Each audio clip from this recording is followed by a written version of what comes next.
bonjour à toutes et à tous. Merci de nous rejoindre pour ce nouvel épisode de Design Bento Box. Rapidement, pour ceux qui ne connaissent pas le concept, les Design Bento Box, ce sont les webinaires du laptop qu'on organise tous les mois. Le laptop, c'est un centre de formation qui a été créé en 2012. On a formé un peu plus de 3000 personnes à ce jour. Et on est aussi, on aime à le dire, une sorte de tiers-lieu, de centre de partage, d'espace de rencontre pour designers et passionnés du design. Donc, on fait des événements comme aujourd'hui. Vous pouvez aussi retrouver tous nos articles sur notre blog. Bonjour Stéphane Martinez. N'hésitez pas, oui, voilà, comme Stéphane, comme Lucas, à utiliser le chat. J'allais en venir à ce point-là. On va avoir besoin de vos questions, de vos réactions pendant tout l'événement. Donc, n'hésitez pas, si vous avez des questions, envie aussi de partager une expérience, à le faire via ce chat. Aujourd'hui, donc, on est ensemble pour parler de co-conception, plus particulièrement de la collaboration entre les équipes produits, les équipes design et les équipes tech. Pour ça, j'ai avec moi aujourd'hui le plaisir d'avoir Jérôme, Morgiane et Marion. Bonjour à tous les trois, merci d'être avec nous. Merci à toi, Jordan. Avec grand plaisir, Marion. Et j'allais en venir là. Justement, Marion, c'est toi qui m'as contacté avec l'équipe Fluo pour organiser ce webinaire. Donc, moi, je vais te passer la main, tout simplement. Je vais me faire tout discret. Vous pourrez me retrouver dans le chat pendant cet épisode. Et je te laisse, Marion, commencer par vous présenter un tout petit peu Fluo avant d'entamer ce webinaire. Eh bien, ça marche. Rapidement, je commencer par me présenter. Donc, moi, je suis Marion Le Cerf, je suis coach produit au CAIR, je suis cofondatrice de Fluo. Donc, Fluo, on est une alternative au cabinet de conseil traditionnel, puisque nous sommes un collectif et plutôt une bande Fluo de freelance. On est des spécialistes des orgas produits. Donc, le thème de la co-conception et de la collaboration des équipes nous parle beaucoup. Et aujourd'hui, j'ai avec moi Jérôme et Morgiane. Je laisserai se présenter. Benoît n'a pas pu, il a un impondérable, pas pu se joindre à nous pour cette session, mais voilà, il s'excuse et il passe le bonjour à tout le monde. Morgiane, je te laisse te présenter.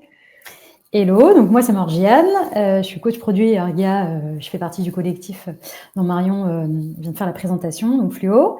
Moi j'ai un background de product manager et donc du coup c'est pour ça que ce sujet de co-conception me parle beaucoup parce que je l'ai vécu de près et aujourd'hui j'accompagne les organisations justement à essayer de mieux travailler ensemble, fluidifier les process et être plus product oriented comme disent les Américains. De mon côté, c'est Jérôme Saron. Je suis également dans le produit depuis plus de 10 ans et puis je suis coach et formateur. J'ai un podcast et une société de formation qui s'appelle Be My Product pour former les product people de demain à être une meilleure version d'eux-mêmes. Quelle belle présentation. On a pensé ce format très collaboratif. Nous, on est très dans la collaboration, donc n'hésitez pas tout au long de cette heure qui arrive, à vous poser des questions. On les prendra au fur et à mesure. Donc, on va aborder la co-conception aujourd'hui. Donc, qu'est-ce que ça veut dire ? Pour nous, c'est la base. Donc, on aura le temps de le développer, mais c'est la base de ce qui fait une organisation produit. C'est aussi le cœur d'une équipe produit. C'est assez symptomatique de comment on travaille, comment on collabore. Et donc, on a pensé ce webinaire sous 3 axes. Donc, déjà, comment on tend vers une meilleure collaboration, c'est un peu la promesse. Vous partagez un peu nos retours d'expérience parce que ça fait longtemps qu'on traîne dans les orgas produits. Donc, on a vu beaucoup de contextes différents, que ce soit du grand groupe à la start-up. Et aussi, vous donner quelques pratiques, ateliers, conseils pour favoriser finalement cette approche. Morgiane, est-ce que tu veux conclure ? Oui, alors très rapidement parce que tu l'as bien résumé, Marion. Enfin, en tout cas, je suis alignée avec ta vision. Pour moi, la co-conception, ce qui est important aussi là-dedans, c'est au-delà des frameworks, des méthodologies, etc. L'idée, c'est de se dire, c'est aussi comment on travaille mieux ensemble, comment on communique mieux en tant qu'équipe et au sein d'une organisation. Et je résumerai ça à une phrase un peu qui fait rire mes pairs, mais seul, on va plus vite, ensemble, on va plus loin. Pour moi, c'est vraiment la traduction de la co-conception et le travail d'équipe. Voilà. C'est ton modo, quoi, en gros, Morgiane. C'est ça. Moi, j'ai plus une approche, en tout cas sur la collaboration, qui est plus, on va dire, cartésienne. Je suis plus, moi, dans une approche où on va vraiment se focus sur les outils afin d'optimiser la chaîne de valeur produit. Et je pense pour moi, c'est important vraiment d'avoir cette approche transverse et collaborative au sein des organisations. Et je pense pour ça que l'expérimentation est quand même la base de la collaboration, faut vraiment qu'on teste des approches, des techniques, des frameworks pour mieux collaborer ensemble. Et moi, c'est vraiment ma vision de la collaboration, en tout cas, avec le triptyque technique, design et produit, quoi. Et ben, si ça vous va, on rentre directement dans le vif du sujet sur justement c'est quoi le triptyque produit design tech. Qu'est-ce qui fait la force finalement d'une équipe produit? Alors évidemment, chaque organisation est unique de par sa taille, de par sa culture, son ancienneté. Elle a aussi ses défauts. Toutes les orgas ont des défauts, bien évidemment. Que ce soit d'un grand groupe à une start-up, il y a beaucoup de différences. Et parfois, effectivement, on n'arrive pas à collaborer. Donc, on va vous donner des tips pour réussir à mieux collaborer, mais fondamentalement, nous, on le voit beaucoup. Souvent, on manque de cohésion d'équipe, on dénature un peu des fondamentaux d'une équipe produit en tant que telle. Et donc, on va essayer de vous donner notre regard à 3 coachs. On devait être 4, mais finalement, on est 3, pour vous donner des cas concrets, des clés. Et voilà. Et surtout, n'hésitez pas à poser des questions au fur et à mesure. Donc, moi, je rappelle le point de départ. Pour nous, la co-conception, on l'a déjà un petit peu dit, ça se pose à tous les niveaux du cycle de vie du développement d'un produit. Donc, quand je dis cycle de vie de développement, moi, je pars de comment est-ce qu'on construit une vision. Il faut que tout le monde soit empower et l'ait aussi, voilà, la phase vivre, etc. On passe par la stratégie. Comment est-ce qu'on va décliner cette stratégie jusqu'à l'exécution? Et c'est là où la co-conception et finalement cet alignement triptyque produit, tech et design est hyper important parce que quand on passe du côté exécution, on va commencer à rentrer dans les phases de discovery, de validation d'hypothèses, de dérisquage, jusqu'au delivery aussi, parce que finalement, comment est-ce qu'on conçoit une bonne solution ensemble, comment est-ce qu'on la met en prod, comment est-ce qu'on va la mesurer. Voilà, donc c'est finalement tous ces points-là qu'il faut faire attention et se dire on est une vraie équipe et on collabore tous ensemble. Et ce que je vous propose, Jérôme et Morgane, c'est qu'on attaque directement par quelques retours d'expérience pour entrer dans quelque chose de plus concret. Carrément. Tu veux qu'on commence par lesquels? Comme vous voulez. Morgane, est-ce que tu vas attaquer? Moi, je veux bien déjà partager un premier retour d'expérience parce que ça fait le lien avec la partie vision et comment ça peut se retranscrire les problématiques de vision, conflit de vision. Moi, j'ai vu en tant que coach, mais je l'ai aussi vécu en tant que PM dans une équipe avec ce triptyque produit, tech et design, des conflits de vision. C'est-à-dire qu'il y a 3 visions différentes parce que 3 visions stratégiques et on va dire métier, design, tech, et parfois même problématique tech produit. Et du coup, si déjà il y a un conflit de vision au niveau un peu head-off, ça va vraiment complexifier le travail de co-conception à la maille de l'équipe parce que en fait, on n'a pas les mêmes priorités, tout simplement, par exemple. Et du coup, c'est difficile de co-construire et de se mettre d'accord sur quelque chose qui est livré de la valeur si on n'est déjà pas d'accord sur les prios. Par exemple. Du coup, moi, ce que je conseillerais de faire, si on sent qu'il y a soit des sujets un peu tricky ou politiques ou des problèmes de vision, en fait, c'est un peu de recréer une espèce de vision d'équipe. Si on l'a pas top-down, on va le refabriquer. Et c'est de se dire, on est très honnête, on se met autour de la table dans ce triptyque-là, et même à la maille de l'équipe, avec aussi les autres personnes, enfin les autres devs. C'est de se dire, OK, qu'est-ce qui est important pour nous? Est-ce qu'on peut se mettre d'accord sur des objectifs communs pour qu'on ne soit pas bloqué par la suite et qu'on puisse nous-mêmes remonter après auprès des C-level de chaque partie, quelque chose qui a plus de poids parce qu'on s'est mis d'accord, qu'on a des arguments qui sont soit chiffrés, qui s'appuient sur de la data, etc. Mais en tout cas, l'idée, c'est de se dire, on recrée un peu une cohésion et des choses qu'on n'a pas, qu'on nous a pas données, on va aller les chercher nous-mêmes et les refabriquer. Donc voilà, et ça nous donne un peu les bons arguments. Et aussi, l'idée, c'est d'être très honnête dès le départ, d'identifier les loups et de se le dire, en fait.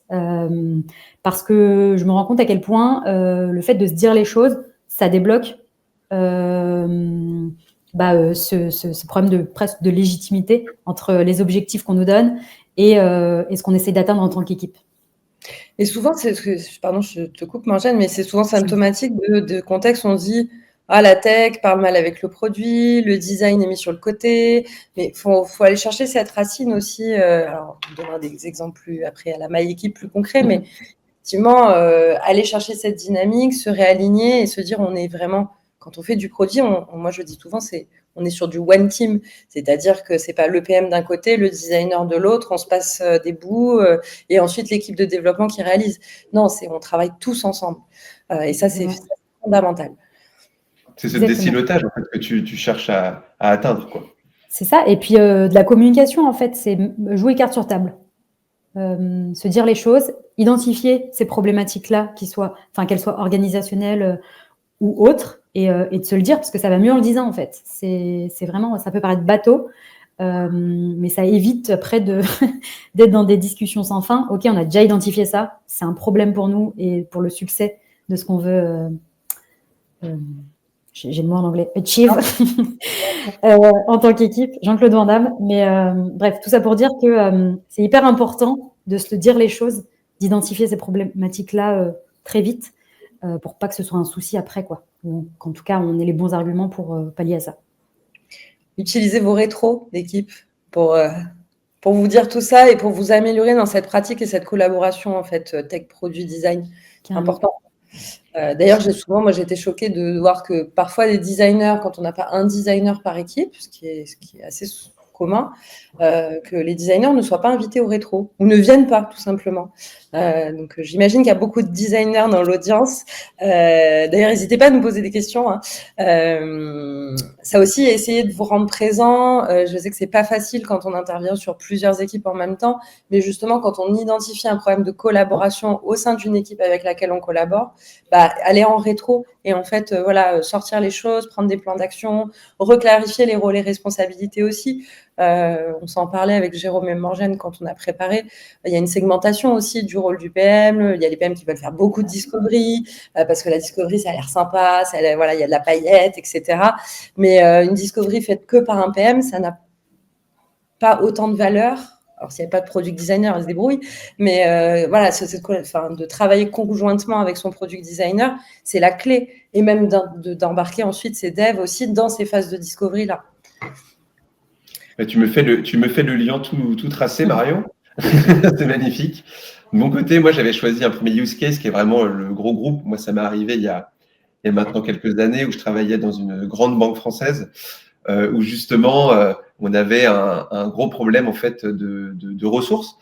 On avait vraiment ce manque de maturité, on va dire, produit au sens général et design au sens général, où on avait vraiment un recrutement qui était limité avec un product designer pour l'ensemble des équipes produits chez cette banque-là. Et c'est vrai que la collaboration était compliquée. Pourquoi? À plusieurs niveaux. Parce que le temps du designer était limité.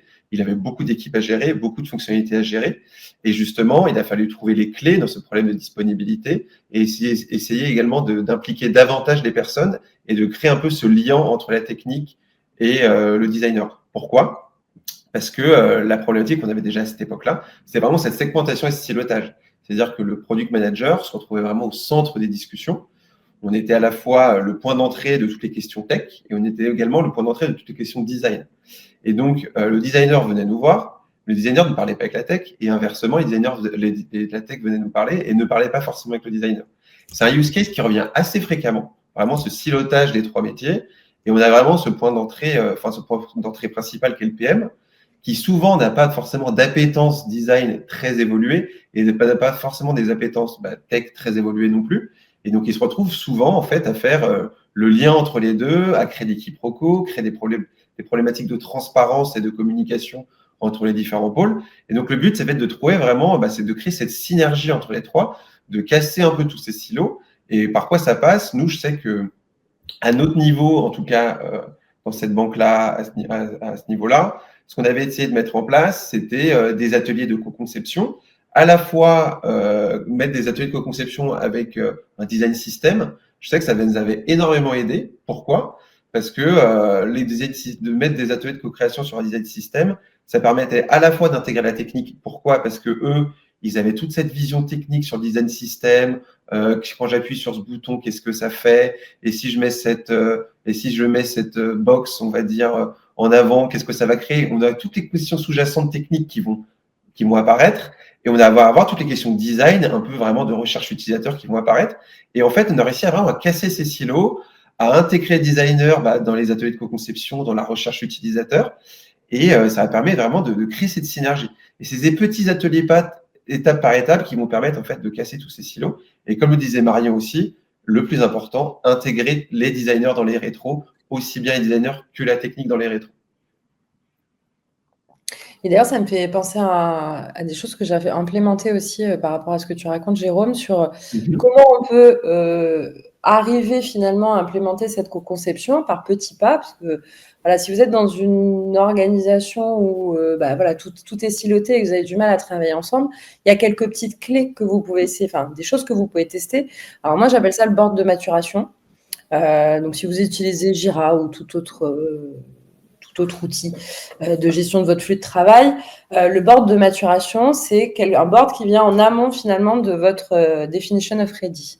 Elle vous sert à la phase de think. Donc c'est quelque chose qui est assez puissant. Moi, j'ai eu l'occasion de mettre en place dans plusieurs grosses boîtes et dans des petites boîtes aussi, dans des startups, pour se dire, OK, on a un sujet, on a une opportunité, on va la raccrocher à une stratégie, on va la raccrocher à une vision. Donc, on sait qu'on doit aller dérisquer finalement cette hypothèse-là.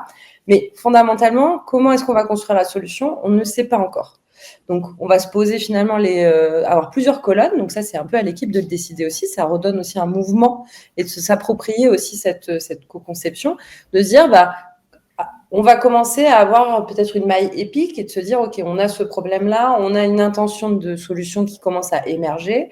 Et donc, on va commencer à travailler en amont des refinements, etc. On est bien avant finalement la priorisation, de se dire comment est-ce qu'on va découper ce bout de solution. Il y a une petite étude design. Peut-être qu'il faut aller recranter les choses au niveau questionnement utilisateur. Il y a des sujets forcément techniques. Donc, la tech va pouvoir aussi commencer à réfléchir.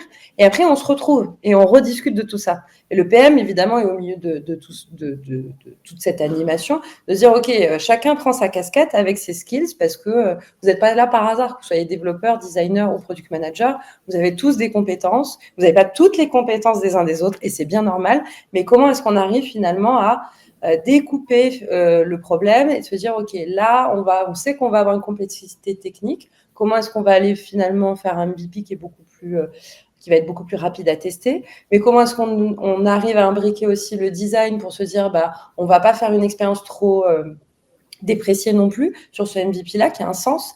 Et donc, le product manager va pouvoir aussi, du coup, complètement centraliser toutes ces infos-là parce que vous aurez parlé l'équipe entière aura parlé sur le sujet, aura compris la solution, sera empris de ce sens aussi et ça le permettra au PM de remonter en disant on va finalement concevoir ce bout de solution-là parce que telle contrainte technique, telle contrainte design et qu'on veut itérer vite, etc. Donc là, ces boards de maturation, c'est des choses qui sont assez simples à mettre en place et qui permet aussi de mettre l'équipe en réflexion et pas tout le temps être dans la réaction et dans le delivery. Voilà. Et ça permet aussi de raconter une histoire, ça permet que tout le monde sache aussi pourquoi on fait les choses, raccrocher ça à des outcomes, et on peut aller plus loin aussi dans la mesure, etc. Voilà, donc ça c'était un de mes tips qui aide aussi à commencer à ancrer ça, et puis finalement après ça va devenir de plus en plus naturel dans vos pratiques aussi. Carrément.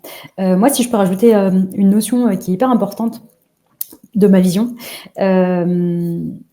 c'est la notion de leadership d'équipe.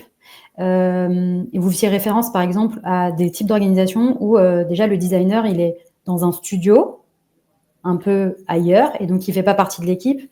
Donc, alors la rétro, c'est même limite presque pas le plus gros des problèmes. Et en fait, l'idée, c'est de se dire que par rapport à ce que tu dis, Marion, d'avoir des objectifs communs et de pouvoir en reparler assez régulièrement, etc. Mais c'est juste de recréer à chaque... si on est un peu divisé et qu'on n'est pas vraiment au sein de la même équipe, c'est de recréer une espèce de nouvelle dynamique à chaque nouveau projet. Je dis projet, c'est pas un gros mot, mais en tout cas, nouvelle... projet commun.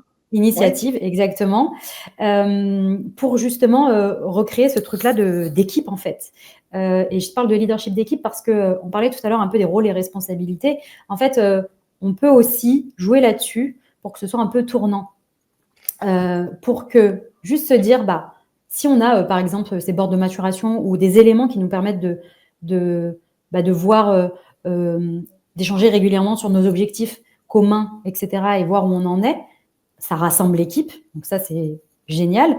Mais c'est aussi de se dire, OK, on peut changer de casquette dans notre équipe. On est d'accord qu'on a des rôles et responsabilités de base, mais c'est aussi OK d'avoir des périmètres un peu poreux. Je donne un exemple. Moi, à un moment donné, dans mon équipe, on avait ce triptyque qu'on avait essayé justement de bien mettre en place, product designer, product manager et lead développeur. Et en fait, si on respectait l'organisation telle qu'elle était, ça marchait pas. Le lead tech, c'était un goulot d'étranglement. Du coup, on pouvait pas avancer. Donc, ce qu'on a fait, c'est qu'on s'est dit, OK, leadership d'équipe, pour nous, c'est quelque chose d'important. On peut changer de casquette. Donc, parfois, il y a un développeur de l'équipe, par appétence ou par juste facilité de temps, qui va prendre un sujet et le dérisquer avec ce triptyque-là. Et c'est OK, en fait. Au même titre que parfois, comme tu disais Marion, y a c'est le product manager qui va un peu plus porter la discovery à certains moments pour pouvoir avancer parce que le product designer, lui, il a plein d'équipes et voilà. Enfin, en gros, c'est juste sortir de l'organisation telle qu'elle est et qui parfois peut être un peu étouffée, les initiatives, et de se dire, OK, comment on redistribue les cartes pour qu'on puisse quand même avancer et co-construire et pas être bloqué par les process, quoi. On en revient toujours un peu à l'expérimentation, tu vois, Morgiane. Il faut tester des choses, il faut rebattre les cartes, redésigner des responsabilités différentes au sein des groupes. Ouais, si je peux rebondir, alors, on a peut-être une question de Nicolas avant, auquel on peut répondre. Il disait justement, est-ce qu'il existe une solution si l'équipe de réalisation attend uniquement des spécifications et donc ne souhaite pas participer aux ateliers de co-conception? Moi, je répondrais qu'on en revient quand même aux bases de l'agilité et de la responsabilité de tout à chacun. Je pense que les gens doivent s'auto-responsabiliser et doivent également être acteurs au sein du produit et pas seulement spectateurs et attentistes, attendre tout le temps des spécifications, un besoin. Et il faut être aussi acteur et participer à la co-conception, à la réalisation d'un produit. Et je pense que c'est ça aussi qui est galvanisant, c'est que chacun doit être acteur du produit et pas simplement spectateur. Moi, pour revenir un peu sur Morgiane, enfin, je sais pas, vous voulez peut-être compléter Marion et Morgiane sur cette réponse je peux à Nicolas. Elle est pas simple, la question de Nicolas. Alors, ça dépend de la culture. Est-ce que c'est une vraie organisation qui fait du vrai product management? Est-ce qu'il y a du sens aussi? Parce que souvent, si l'équipe de réalisation ne souhaite pas participer, aux ateliers de co-conception, c'est qu'il y a un petit problème plus profond. Enfin, c'est même pas un petit problème, c'est souvent un gros problème. C'est un problème d'engagement, c'est un problème de sens aussi, parce que la caricature du développeur qui pisse du code, moi j'en ai rencontré des dizaines et des dizaines depuis 20 ans dans le produit, et fondamentalement, ils n'ont pas envie de juste être à coder. Ils cherchent le sens aussi. Et en fait, ça, s'il faut aller chercher plus haut, c'est aussi le symptôme de est-ce qu'on est dans travers d'une feature factory pure et dure, donc c'est-à-dire on vous dit de faire ça, et donc là, effectivement, il n'y a pas de place à la co-conception parce qu'en fait, ça tombe d'en haut et on vous dit la solution, c'est ça, et je veux ça, ou je veux copier la feature du concurrent. Ça, c'est très dommageable. En revanche, quand on commence à avoir, effectivement, on en parlait tout à l'heure, Morgiane, tu en parlais très bien, d'avoir une vision ou créer cette vision en tant qu'équipe pour se dire, OK, pourquoi fondamentalement on est là? Pourquoi est-ce qu'on se lève tous les matins en tant qu'équipe et qu'est-ce qu'on veut générer comme impact, en fait, utilisateur, business, voilà. Ou alors, c'est qu'on est vraiment très, très, très engagé dans son travail et qu'il faut changer parce que le produit, c'est passionnant. Mais voilà, il y a peut-être aussi des questionnements à avoir au niveau managérial aussi, s'il y a des managers qui nous écoutent aujourd'hui. Si vous avez des équipes qui vraiment ne sont pas dans la co-conception, je remets ma casquette de coach, mais, parce qu'on est spécialiste des organes, mais il faut se faire un peu accompagner aussi pour changer un peu cette culture et remettre du sens de bout en bout, de la vision, de la strat jusqu'à l'exécution. Voilà, donc j'ai fait une réponse un peu de Normand, mais mais moi, j'allais le prendre aussi sur ce scope-là, parce que c'est vrai qu'on peut répondre de 1000 façons à cette question-là, et en remettant justement cette casquette de coach, pour moi, c'est un peu de l'accompagnement au changement. au sein de l'équipe. Alors, porté par qui, je ne sais pas, plusieurs personnes ou pas, mais en tout cas, porté très certainement par le product manager en collaboration avec le product designer, si c'est côté tech, c'est d'amener les équipes à créer, par exemple, plus d'empathie. Je donne un exemple. Moi, j'avais déjà réalisé des ateliers où on se mettait à la place de l'utilisateur pour utiliser les outils qui étaient pas du tout user-friendly, pour que les devs se rendent compte à quel point l'outil était un peu pourri. Il fonctionnait bien techniquement, mais alors en termes d'usage, c'était un peu cata. Et du coup, c'est une piste, mais ça permet de créer de l'empathie qui va ensuite peut-être raccrocher ça à des objectifs, recréer du sens et remettre du sens dans ce que l'équipe va fabriquer. Et se dire, ok, moi, je peux avoir un impact là-dedans.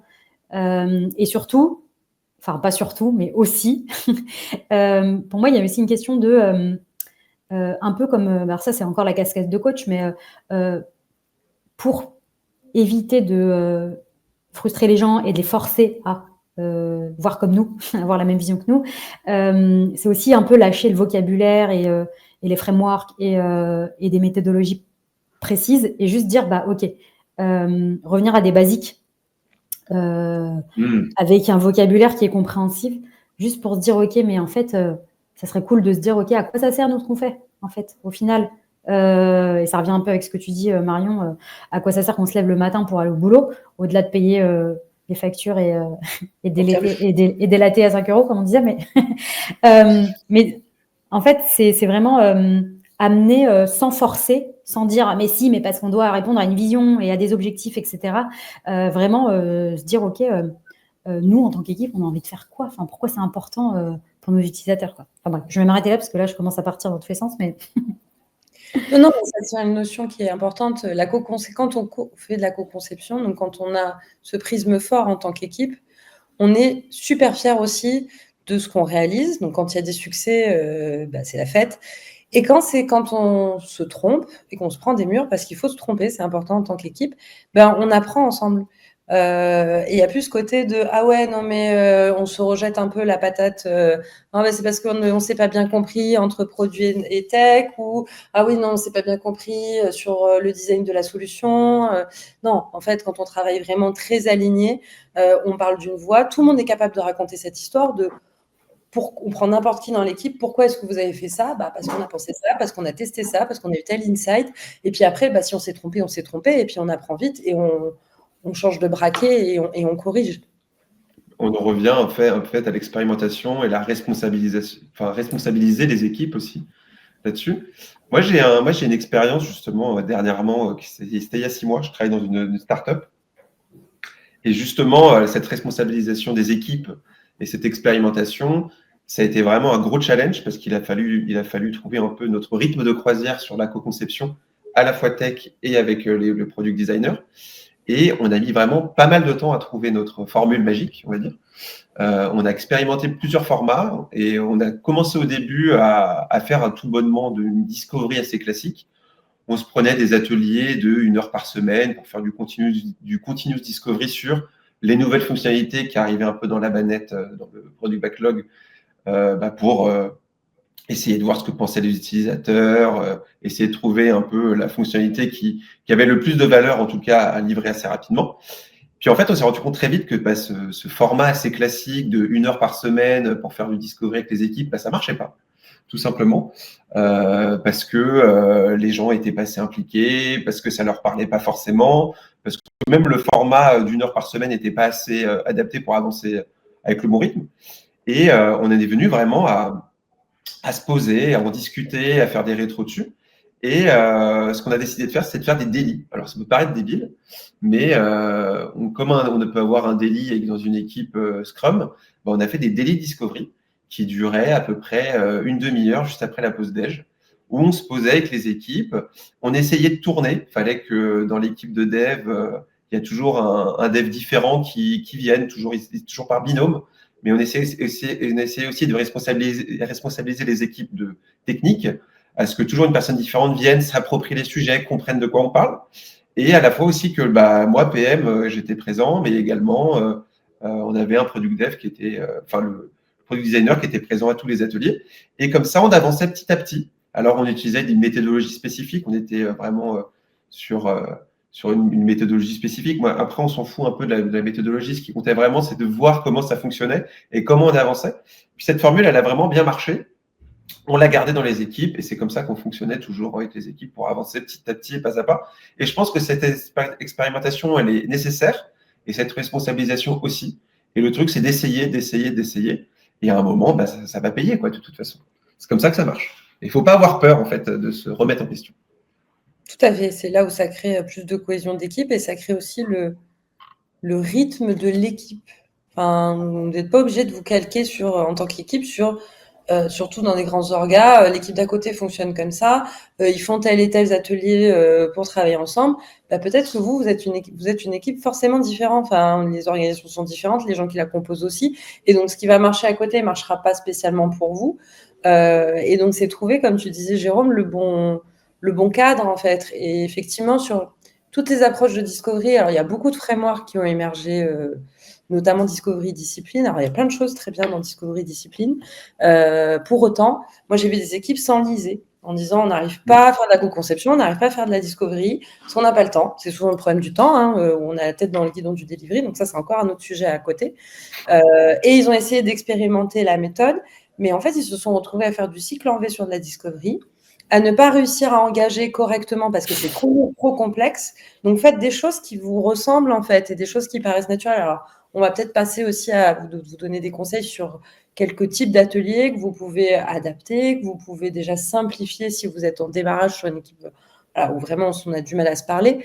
Mais parfois, faire des choses simples, c'est ce qui a le plus d'impact. Enfin, d'ailleurs, c'est souvent le cas. Je vais peut-être vous donner aussi une petite anecdote. Il y a des années, je travaillais pour My Little Paris. J'étais en charge du e-commerce et de reprendre tout le périmètre e-commerce. Et je suis arrivée dans un pôle, j'ai repris ce pôle où j'avais la tech qui ne parlait pas au produit, le produit qui ne parlait pas au SAV, le SAV qui ne parlait pas à la logistique. Et ça continuait comme ça. Comment est-ce qu'on peut réussir à avoir un impact auprès donc on vendait des box, des box de beauté.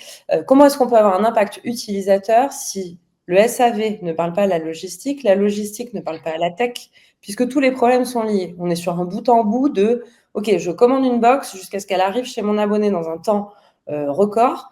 Mais s'il y a un problème, à un moment donné, on est tous liés les uns aux autres.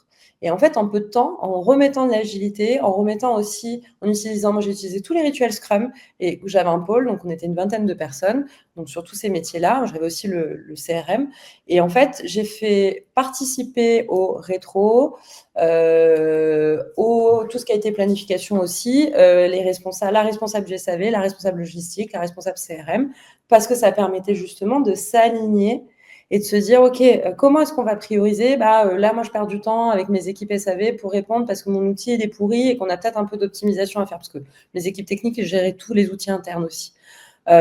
Finalement, ça permettait aussi de se dire, on ne s'est pas parlé. Donc, quand la communication est devenue plus fluide, j'ai un dev un jour qui a dit, mais ouais, vous perdez vachement de temps, mais j'ai pas regardé, mais en fait, ça, je vous le change en une demi-journée. Et elles ont fait un gain de productivité qui était énorme. Et à partir de là, en fait, ça a commencé à créer des petites étoiles dans les yeux de tout le monde. Et après, j'avais des équipes qui passaient leur temps à discuter toute la journée et à anticiper les sujets et à commencer à réfléchir. Et puis, j'avais même une responsable SAV qui a commencé à faire des bribes de maquettage de son outil qui lui servait justement à gérer les demandes pour accélérer, pour gagner en productivité, etc. Donc, en fait, c'est plein de petits curseurs à bouger et vous êtes tous acteurs de ça, en fait, peu importe votre rôle, pour fluidifier toute cette collaboration et travailler mieux ensemble. Ouais, moi, j'ajouterais avant qu'on passe aux techniques, Marion, si tu me permets, de rebondir un peu sur les fameux frameworks de discovery qu'on peut utiliser, même les méthodos. Moi, j'ai l'exemple flagrant là, c'est que la startup dans laquelle je travaillais avant, on utilisait justement dans nos daily ce fameux framework Discovery Discipline. Mais je pense que pour que ça marche, il faut vraiment qu'il y ait une conduite du changement. Et nous, par exemple, on l'a tous acheté, on l'a lu, on se l'a approprié, on a échangé, on a pris le temps de parler avec l'équipe de ce framework, de comment on voulait l'adapter.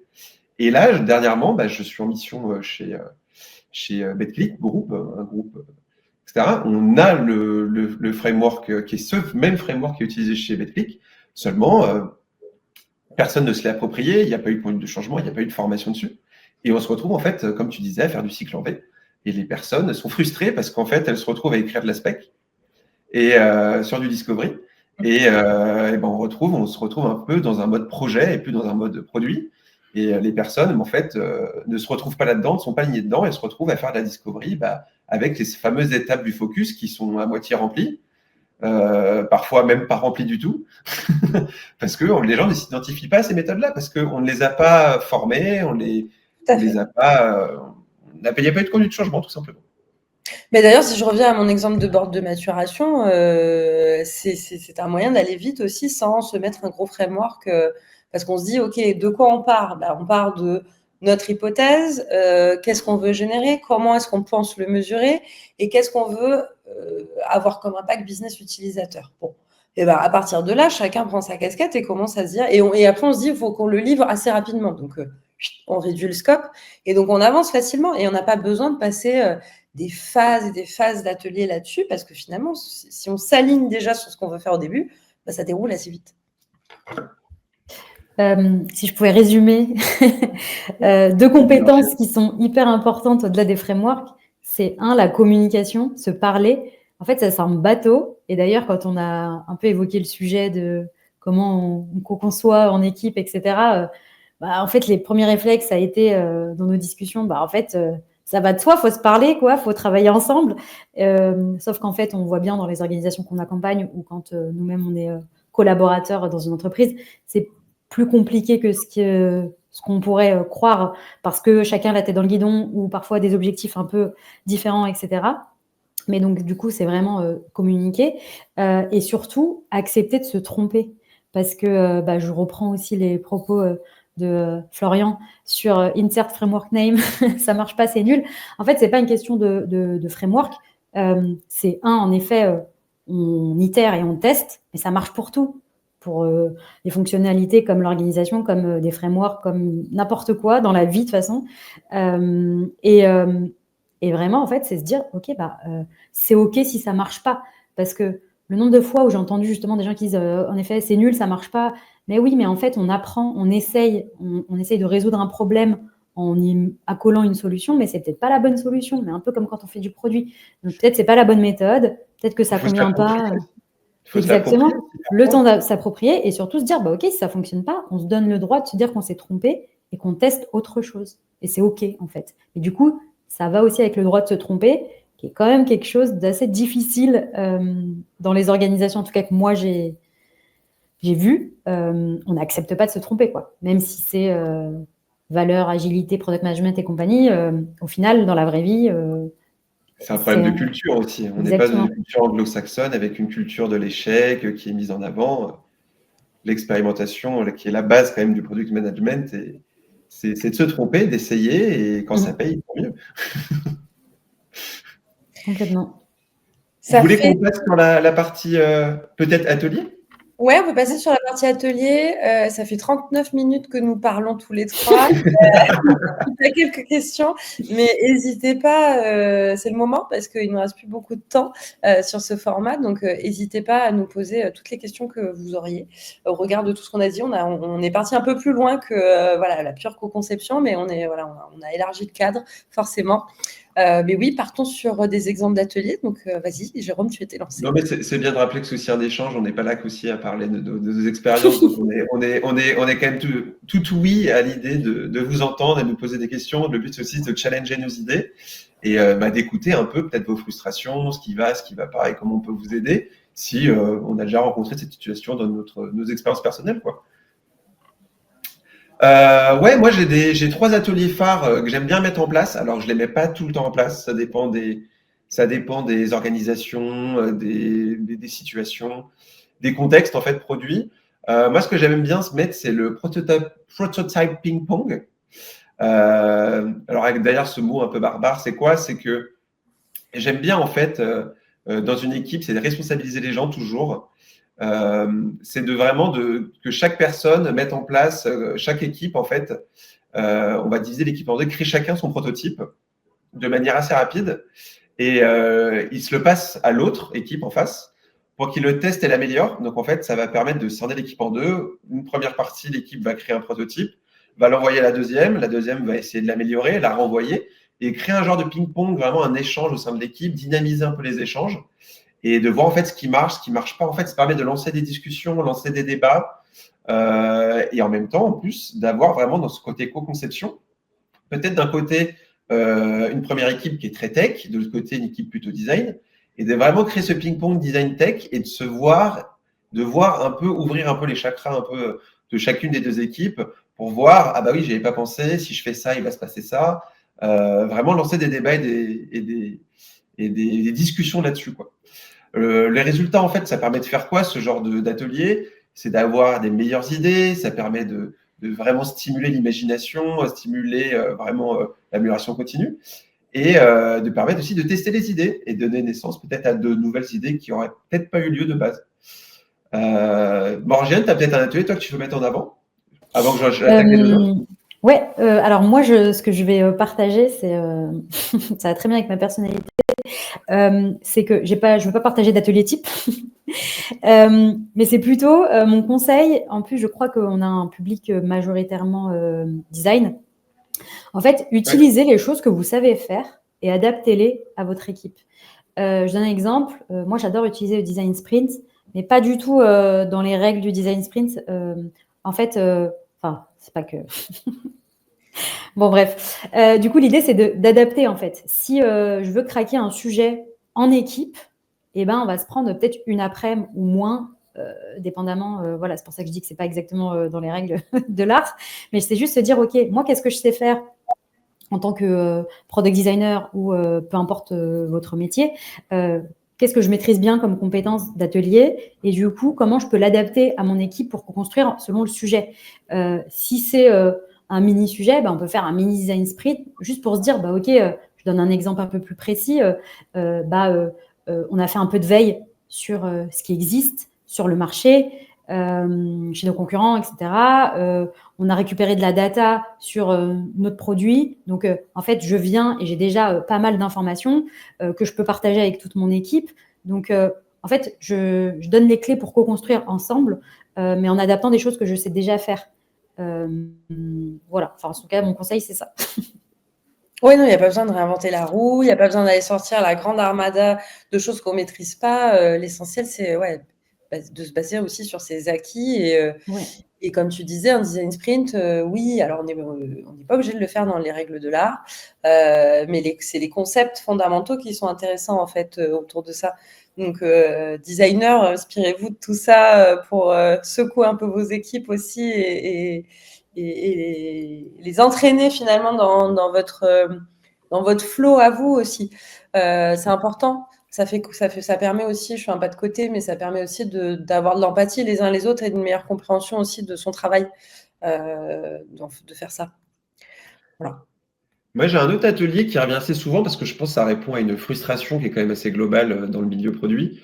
On a souvent des roadmaps et des priorisations qui arrivent où c'est vraiment des problèmes de conformité, où j'ai promis au boss que j'allais livrer ci ou ça. Et souvent, en fait, les designers ou les techs, ils ont plein d'idées, de fonctionnalités innovantes, de fonctionnalités qu'ils aimeraient, eux, vraiment pousser et mettre en avant. Mais ils ne sont pas forcément écoutés. Et je sais que ça remonte assez souvent. Il y a souvent des idées super et hyper émergentes et hyper différenciantes qui pourraient être mises en avant, mais qui sont un peu passées à la trappe au détriment de certaines fonctionnalités où on perd un peu le sens, on ne sait pas pourquoi on travaille dessus, on a du mal à expliquer, à exprimer pourquoi elle est embarquée en priorité dans la roadmap, par exemple. Et moi, ce que j'aime bien mettre en avant, c'est un peu l'atelier Kill the Feature. C'est vraiment un atelier dans lequel on va lister un peu toutes les fonctionnalités qu'on souhaite, qui sont prévues en tout cas dans la roadmap. Puis à chaque fois, c'est que chaque personne va donner une idée ou proposer une idée un peu drôle ou stimulante ou pertinente qui va exprimer pourquoi il aimerait supprimer cette fonctionnalité. En fait, l'objectif vraiment principal de ce genre d'atelier, c'est vraiment d'identifier les fonctionnalités inutiles ou coûteuses et de pouvoir mettre des mots à la fois de la direction sur pourquoi elle souhaiterait pousser cette fonctionnalité. Et parfois, en fait, ça permet de mettre en avant le côté un peu stupide de certaines fonctionnalités qui sont poussées en avant et sans vraiment réel argument derrière. Et ça permet de faire émerger, de pousser d'autres fonctionnalités que les designers ou les devs auraient aimé mettre en avant et qui ne le sont pas forcément. Ouais, il y a autour de la co-conception aussi et ce travail d'équipe finalement, il y a un moyen de dire non à certaines choses. Ouais. Parce que parfois, voilà, quand ça redescend de manière très top-down en disant il faut faire ça, mais les personnes qui vous demandent ça dans la hiérarchie ne sont pas les personnes qui étudient la solution, ni d'un point de vue technique, ni d'un point de vue design ou expérience. Donc, ils n'ont pas toutes les réponses. Ils se disent que c'est simple, mais souvent, c'est très complexe. On peut avoir un petit truc qui finalement va complexifier par rapport à le produit, comment est-ce qu'il a été construit, sa complexité aussi de code, etc. Et donc, avoir des arguments pour pouvoir dire non et recentrer finalement aussi pour reprendre le pouvoir sur la conception de la solution, il y a plusieurs choses aussi, moi, que je propose aux équipes, c'est de faire des pré-mortem. Alors, au-delà du mot barbare, du pré-mortem, c'est de se dire, OK, on doit travailler sur un truc, sur une feature, un concept ou autre. On se met en équipe et on liste tout ce qui pourrait mal se passer. Donc, ça met aussi tout le monde en mouvement pour s'aligner sur, OK, on veut atteindre ça. Et donc, on sait que souvent dans des équipes où justement on n'arrive pas trop à bosser ensemble et qu'après on se disait on se rebalance tous la patate en mode c'est ta faute, bah là on se met autour de la table et on se fait un pré-mortem en disant OK, on se connaît, on sait comment on bosse, on a déjà expérimenté des choses, on s'est planté, et bah là on va essayer de se projeter et de se dire OK, c'est quoi tous les risques d'un point de vue tech, d'un point de vue produit, d'un point de vue expérience utilisateur, d'un point de vue design, est-ce que ça ne va pas éclater d'autres composants, d'autres pages, d'autres parcours et on va assister tout ça pour... alors, c'est un moyen aussi de mieux dérisquer, hein, bien évidemment, mais c'est aussi des fois un moyen de réussir à faire pivoter ce que vous voulez essayer de construire tous ensemble et finalement avoir beaucoup plus d'impact in fine, parce que ça sera pas forcément, ça répondra pas à 100% à ce qu'on vous a demandé, mais vous en serez pas loin, ou en tout cas le product manager aura aussi des clés pour se dire bah attention, vous nous avez demandé ça, mais il y a tel risque, ou alors ça va être beaucoup plus lourd parce qu'on l'a pré-identifié avant même de se lancer dans cette co-conception. Et donc ça, c'est aussi un format qui est assez intéressant à tester. Voilà, donc il n'y a pas vraiment de règles là-dedans, c'est juste tout le monde se dit, OK, on cite de son point de vue et de sa compétence, avec sa casquette, qu'est-ce qui pourrait merder en fait. Et ça, c'est pas mal. Tu mets vraiment l'accent sur l'anticipation, quoi. Ouais, vas-y Morgane. Ça, je trouve que c'est aussi un bon exercice pour identifier les loups dont on parlait, mais aussi pour permettre de limiter des problématiques qu'on voit très souvent dans les organisations, comme les interdépendances. Je trouve que c'est parfois des efforts, enfin pas des efforts, mais des problématiques qui vont un peu casser l'élan de la co-conception. On a envie, on se dit ok, trop bien, on peut concevoir ensemble, mais l'idée de faire cet exercice-là, ça permet aussi de mettre le focus sur quelque chose sur lequel on a de l'influence au maximum pour l'équipe. Et de réduire en fait ces frictions liées à de l'interdépendance entre les équipes ou encore autre chose, d'autres problématiques. Du coup, je trouve ça assez intéressant au-delà de la co-conception. Ça permet aussi de réduire toutes les frictions qu'on peut avoir une fois qu'on a fait cette co-conception et qu'on se rend compte qu'on peut pas en faire grand-chose ou alors que ça nous met dans un tunnel qui n'est pas bénéfique pour notre produit ou notre orga. Ça permet aussi de mettre le focus au bon endroit pour pas s'essouffler en tant qu'équipe. Pour répondre à la question de Jordan, qui est très terre à terre sur quels ateliers on utilise au quotidien avec les équipes. Alors, il y a un must-have. Si vous ne le faites pas, c'est hyper facile de se former dessus. Et il y a plein de littérature, c'est le story mapping. Le story mapping, il se fait avec tout le monde. C'est le meilleur atelier pour engager l'équipe, pour réussir à finalement aussi avoir quelque chose qui se tient en fait et mieux prioriser, etc. Donc le story mapping, Jeff Patton. Voilà, il y a plein de matières, c'est la base. Après, moi, j'aurais une tendance à basculer si vous maîtrisez déjà le story map. Il y a un truc qui est hyper puissant que moi j'utilise beaucoup avec les équipes, c'est l'event storming. Donc, story mapping, c'est la face un peu qu'on voit de l'iceberg et l'event storming, c'est ce qu'on ne voit pas. Donc là, on va aller décortiquer plus les processus technique aussi. Vous pouvez embarquer le métier là-dedans. Donc, Event Storming, c'est Brandolini. Pareil, il y a pas mal de matières sur le web. Je vous conseille, si vous l'avez jamais fait, de prendre une version vraiment très basique, de se dire, OK, on va aller décortiquer, en fait, en gros, comment votre système fonctionne. Et souvent, ça permet de se dire, en fait, on ne sait plus comment ça fonctionne, techniquement, ou même d'un point de vue utilisateur, métier, etc. Voilà, parce qu'on accumule pas mal de choses sur nos produits, puis des fois, on ne sait plus, on pense savoir comment ça fonctionne, fondamentalement, mais c'est pas souvent le cas. Et cet atelier, il permet justement de simplifier votre produit, de reprendre la main sur le produit, de killer des features aussi, parce qu'on se rend compte qu'il y a des choses, un amas au milieu qui ne sert plus à rien, qui n'est plus utilisé. Et ça permet en fait c'est des ateliers qui sont longs par contre, il faut compter au moins minimum 3 heures sur un petit bout de parcours à analyser, mais ça marche bien. Voilà, parce que là, tout le monde parle, tout le monde va s'engager naturellement. Normalement, il n'y a personne qui reste sur le côté parce que la dynamique fait que ce soit sur le story map ou l'event storming, que tout le monde s'engage et tout le monde va avoir envie de coller des post-it, raconter une histoire et aller creuser tout ça. Mais c'est bien de rappeler les essentiels, Marion. Moi, je rebondis parce que je vois que Frédéric Bergia, il nous a envoyé UX des villes. C'est un jeu de cartes en atelier d'idéation. Je pense que c'est un sujet qu'on n'a pas forcément parlé, l'idéation. On a effleuré, mais moi j'ai un atelier, si tu veux, Frédéric, dessus, c'est le design sprint mashup. En fait, ça s'adresse surtout, le use case, c'est vraiment les vieilles organisations un peu vieillissantes, old school, qui sont en panne d'idées. Généralement, on la connaît tous, cette société dans laquelle on a évolué, où on se contente de la fonctionnalité basique, on essaie de rattraper la concu, et puis on se contente du minimum. Là, ça permet un peu dans cette phase d'idéation d'aller un peu plus loin, mélanger les idées. Ça consiste en quoi, tout simplement? Le but, c'est de mélanger vraiment 2 idées complètement différentes. Alors, je pense que ça rejoint un peu ce que nous a partagé. Mais c'est en fait, le but, c'est de créer des cartes, chacun de son côté. On va mettre en place des concepts, des idées. Dans l'autre, on va mettre également d'autres concepts qui n'ont rien à voir. On va tirer au sort. Et on va essayer un peu de voir un peu dans toutes ces petites cartes que chacun a écrit, chacun de son côté, les idées les plus marquantes qui, on se dirait, n'iraient jamais ensemble.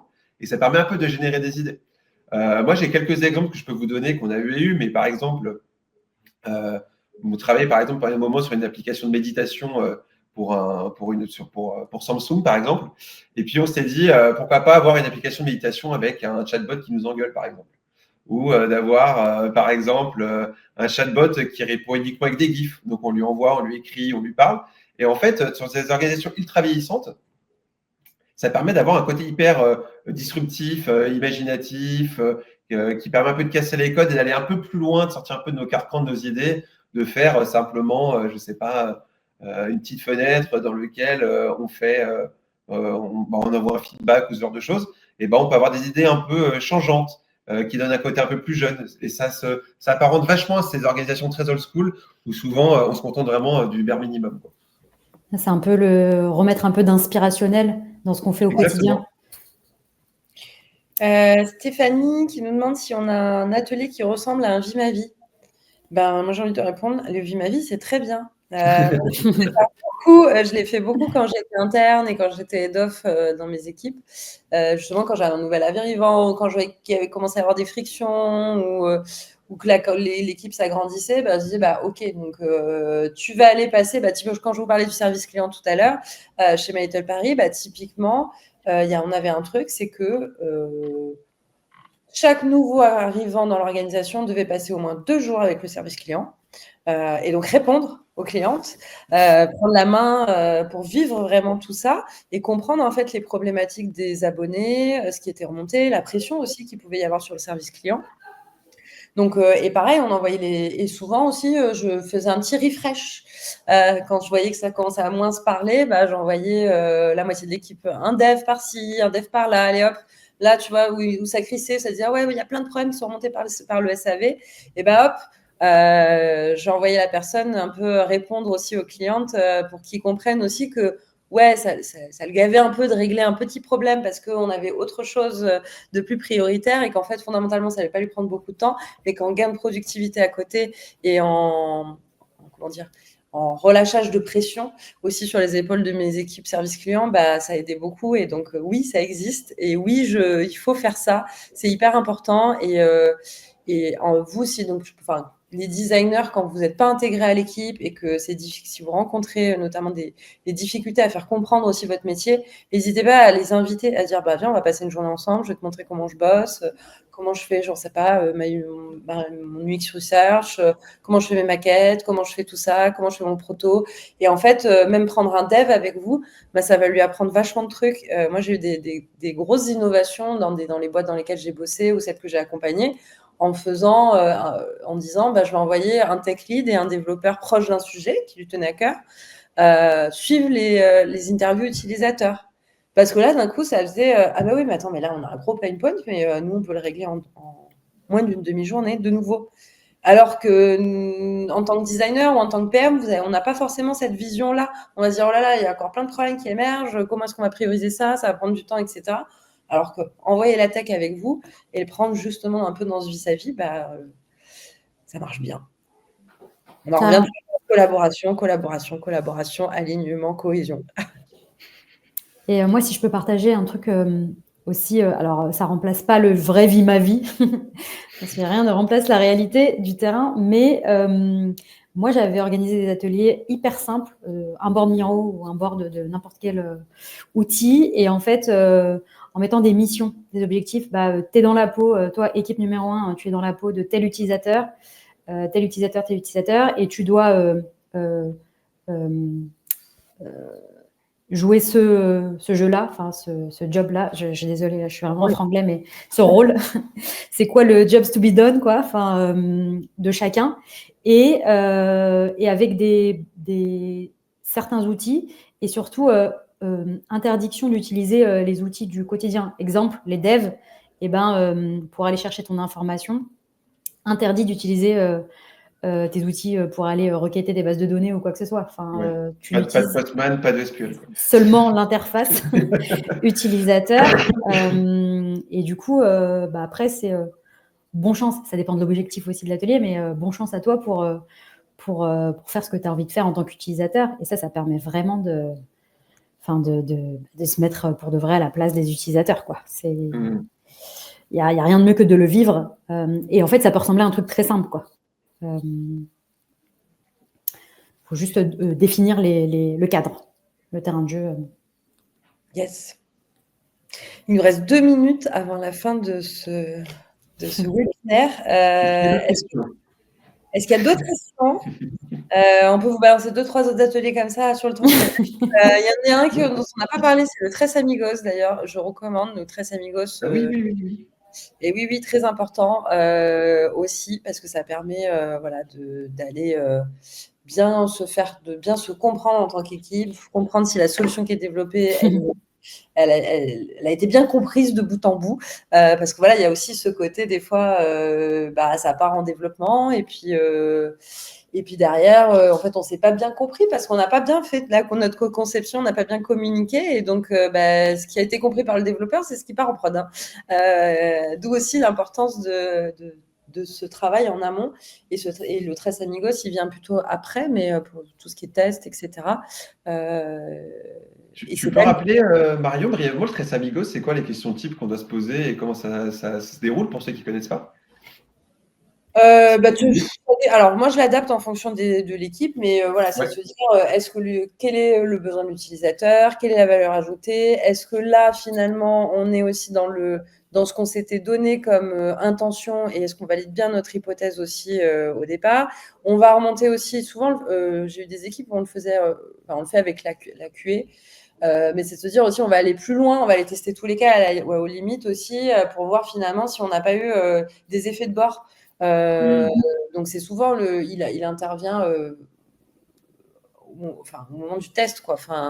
Et donc ça fait, en général, on prend un développeur, la QA, le PM, le designer, parce que ça permet aussi de se voir, surtout quand vous êtes dans des grosses orgas, où on est dans une tribe, dans une squad par exemple, et comme tu disais, Morgane, on a des interdépendances, donc c'est pas parce qu'on a un périmètre que ce qu'on va mettre en prod va pas aller péter le périmètre de l'autre à côté et qu'on l'aura pas vu.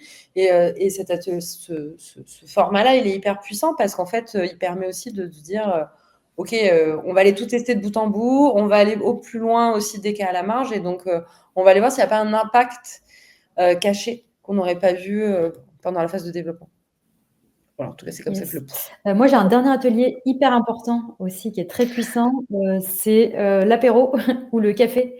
Et ça permet de vraiment, je rigole un peu, mais en réalité, pour apprendre à se connaître en tant qu'équipe ou d'autres équipes, pour mieux co-construire ensemble, si on ne se connaît pas ou si on a des frictions, ça ne va pas marcher. Donc, parlez-vous, passez des moments aussi au-delà du dur, quoi.